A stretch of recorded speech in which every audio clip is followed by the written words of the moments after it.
The soup that saved my life was also poisoning me, but I wouldn't learn that for 19 days. I found it Tuesday morning chicken soup in a ceramic bowl, still steaming. No note. 3 months since the diagnosis.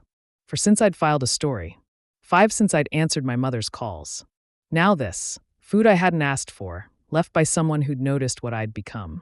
Pride tastes better than charity, even when you're starving. But my hands shook as I held that bowl, and the aroma ginger, star anise, something I couldn't name, made my stomach clench with need. I ate it standing at the counter, hating myself with every spoonful. The next morning brought lasagna that tasted like my grandmother's, that same fennel-sweet sausage. Then pot roast.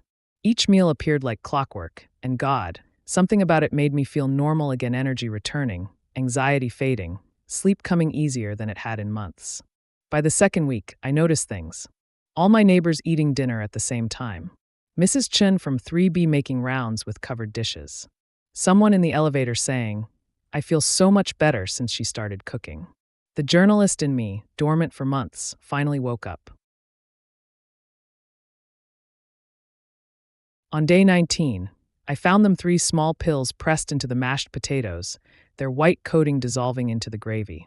The pharmacy database was easy to access with my old press credentials. Benzodiazepines, antidepressants, blood pressure medication. A cocktail prescribed to nobody in this building, least of all me. Mrs. Chen answered her door wearing an apron dusted with flour.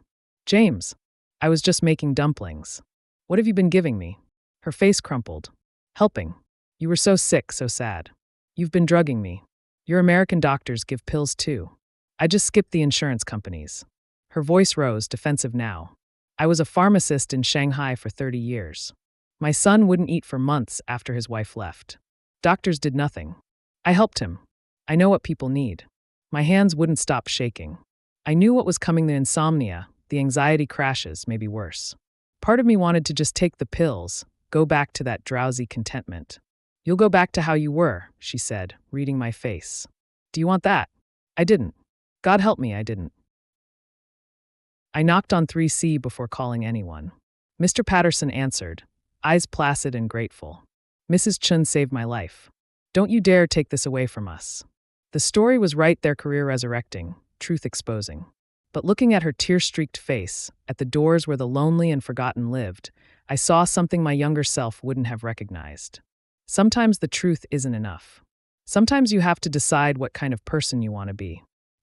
I pulled out my phone and dialed 911, asking for adult protective services. "We need help here," I said. "All of us."